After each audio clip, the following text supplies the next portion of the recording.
En el libro de Ezequiel se nos habla de un próximo templo construido cuyos sacerdotes que oficiarían legalmente serían los descendientes de Sadoc. Entonces llegamos al primer siglo con un nuevo templo construido por Herodes y resulta que hay un grupo de sacerdotes llamados Sadokim, es decir, los de Sadoc, los sadoquitas. Curiosamente, los autores de los rollos del Qumran también son llamados como Bnei Sadoc, los descendientes, los hijos, los seguidores de Sadoc. Pasemos entonces a la figura de Nehemías en español. Nehemías no era el modelo del sofer proto-rabino, en contraste a Esdra. Fue más bien un pietista que actuó con vigor para hacer cumplir la halajá de manera estricta y obligó a la comunidad a comprometerse a través de un pacto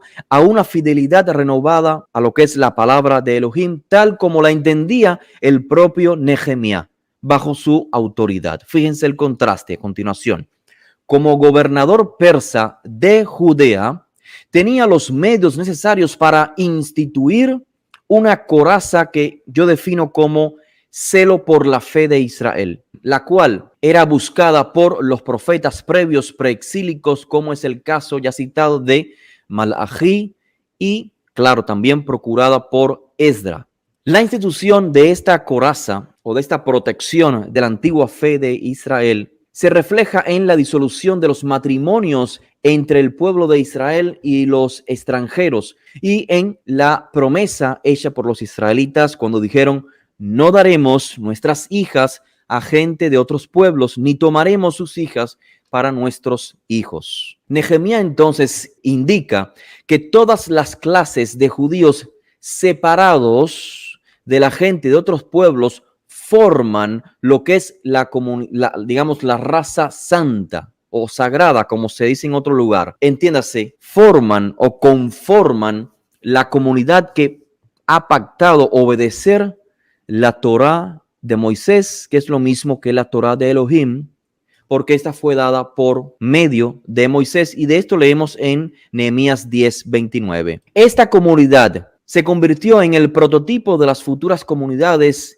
identificadas como el nuevo pacto. Seguramente los estudiantes acostumbrados a la literatura llamada Nuevo Testamento, donde Yehoshua es mediador o es presentado como el mediador de un nuevo pacto, les será sonoro esta expresión, que sin duda alguna viene inspirada de las palabras, claro, del profeta Jeremías, pero también del ejercicio religioso realizado por Nehemías mismo. Tanto como los nazarenos, así los qumranitas, también ellos identificaban a sus comunidades como nueva alianza, nuevo pacto, o los judíos o israelitas que forman parte de una nueva alianza en contraste con el resto de los israelitas.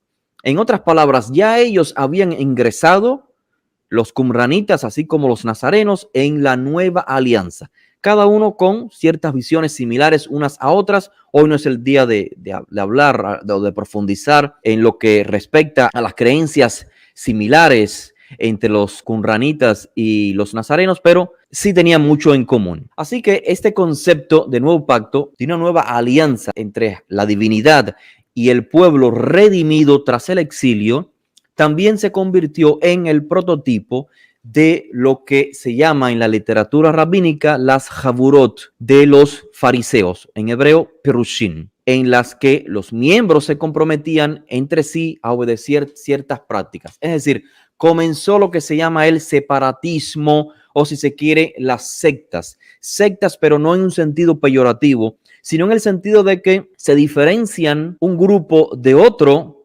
por principios, digamos, de santidad o por interpretaciones muy particulares. Y esto lo hablaremos dado el momento que lleguemos a hablar de los nazarenos, de los qumranitas y de los fariseos. Tenemos entonces, de manera clara, Esdras se convirtió en el prototipo del proto-rabino y Nehemías se convirtió en el prototipo de la figura pietista, separatista, que sirvió de ejemplo para el complejo fariseo esenio que surgió durante el segundo siglo. De hecho, el término fariseo, parush, en singular, significa separado, abstenido, Y también, pues, los nazarenos, el concepto nazareno se deriva de ahí. O sea, personas que entienden que la mayoría está equivocada, que hay que hacer una renovación. Este es el espíritu del gobernante Nehemías.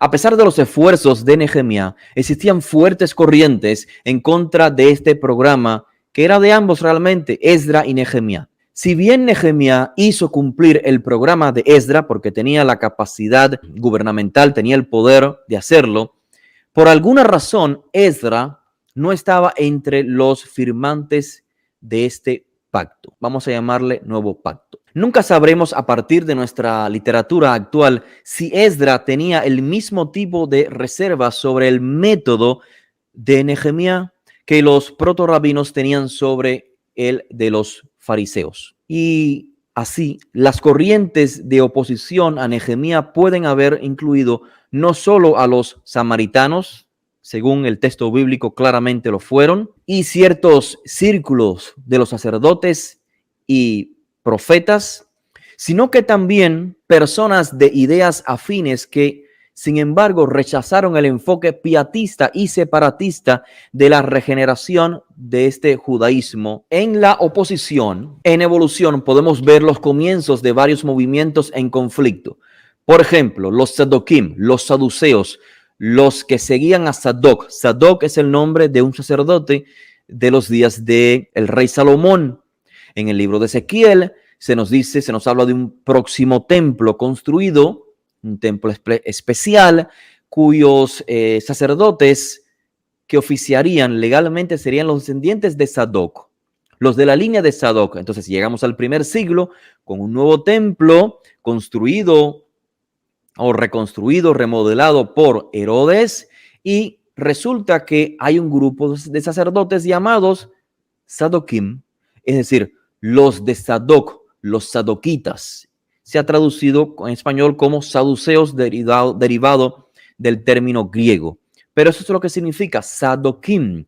Curiosamente, los autores de los rollos del Qumran también son llamados como Bnei Sadoc, los descendientes, los hijos, los seguidores de Sadoc.